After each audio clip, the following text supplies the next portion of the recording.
We're back today in my studio changing things up. We're going to go from this to this. So stay tuned.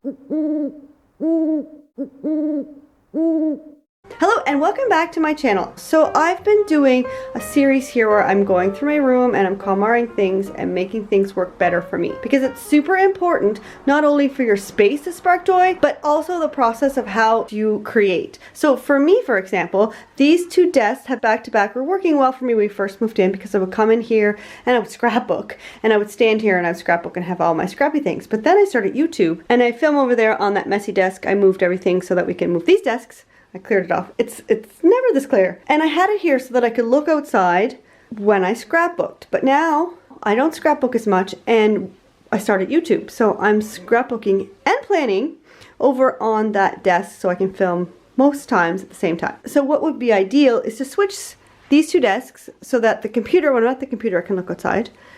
And I can have all of these drawers full of supplies right at my fingertips when I'm actually creating things over there. So I've got my helper with me again today. Juliet is back. First things first, we're going to take all the drawers out, empty the two doors, and we can probably move this one by ourselves, the other one, and move the computer, all that good stuff. So this is the before.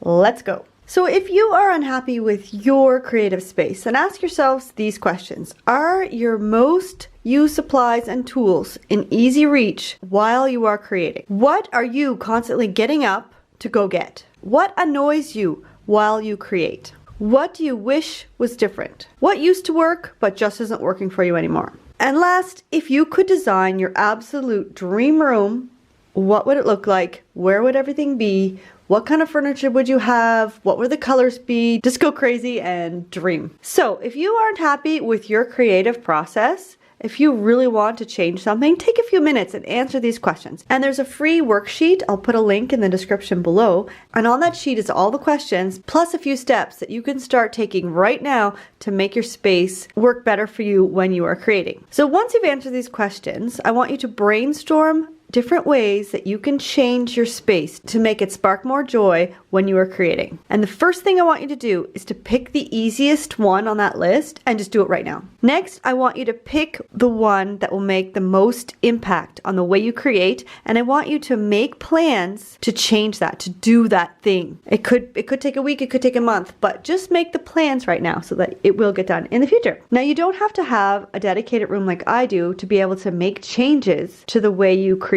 Here are a few of the examples of the changes that you could make. Maybe you work on your kitchen table and your supplies are in the cupboard on the shelf below where you keep the cereal. Let's say you keep finding crumbs in your supplies, so all you'd need to do would be to switch and put the cereal on the bottom shelf and your supplies above it. Let's say you're storing your stickers on the other side of your room from where you create. You could exchange them and put them on shelves that are closer and move stuff that you're not using further away. Maybe things are close, they're nearby, but they're not within arm's reach. So you find that you're always standing up, sitting down, standing up, sitting down. It's getting really annoying, which is what happened to me. And that's why I have the stand-up desk. And it's really easy to create a stand-up desk, actually, if you don't want to go out and buy a whole new one. All you need to do is get one of those plastic storage tubs. If it has a flat bottom, turn it upside down on your desk, and there you go.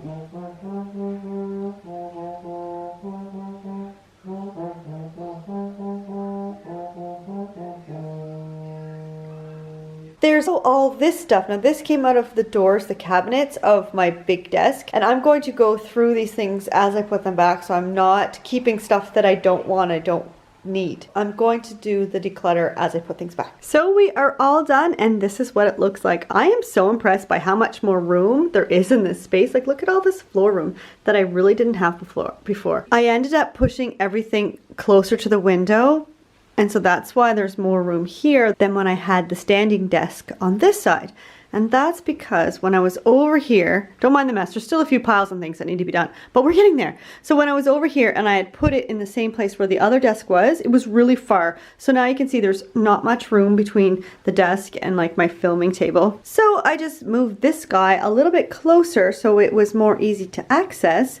And that is how I got all this extra room over here. And it really gives the room such a nice, spacious feel. When it was empty, I couldn't believe how big this room was. It was just getting really cramped and really claustrophobic almost. And I like having the window here. Okay, the computer monitor is big, so I don't have as much of a view as I thought I would. It's not perfect by any means, but I really, really do love it. I also hung up Romeo and Juliet. There's more piles over there that still need doing. But look, everything's so clear and clean, and I love it. I really do. And I haven't actually created over there yet because this is just finished. So I won't know if this is actually better than it was, but we shall see when I do get to organizing. So I didn't do anything to the drawers because we just took them out and so it was lighter and moved them. But I did clear out there was some stuff onto the desk and I cleared that out. But I did organize inside the doors so they're a little bit neater. This one I'm going to store things in that I don't use very often because I'm going to have to move the light to get it open, but I'm just going to show you inside. So I've put my stamps on the top shelf and then my letter stickers on the bottom, and that space is actually for another box of letter stickers. I found an old plastic basket and I'm going to put more letter stickers in there, but that I washed it and it's just drying. If you like this video, give it a big thumbs up. Let me know in the comments below if you like your creative process or not. I think I will probably take a little break from KonMariing in here for a little bit, but I still have lots to do. There's lots of sorting, as you can see here, that's left to do. Oh, there's my mask. And I think I want to put a couple frames up there because Romeo and Juliet look a little lost. But I do have lots of videos coming really soon. Next week, we are going to be talking about whether or not you should keep your old planners. In the meantime, you can watch the rest of the KonMari series here. Don't forget to download your workbook so that you can create a creative process that sparks joy for you. The link is in the description below. So make sure you're subscribed so you don't miss that. You can do that here by clicking on my little face, and don't forget to hit that notification bell so you don't miss a thing. Here are 2 more videos that I think you will like. Have a fantastic day and happy planning.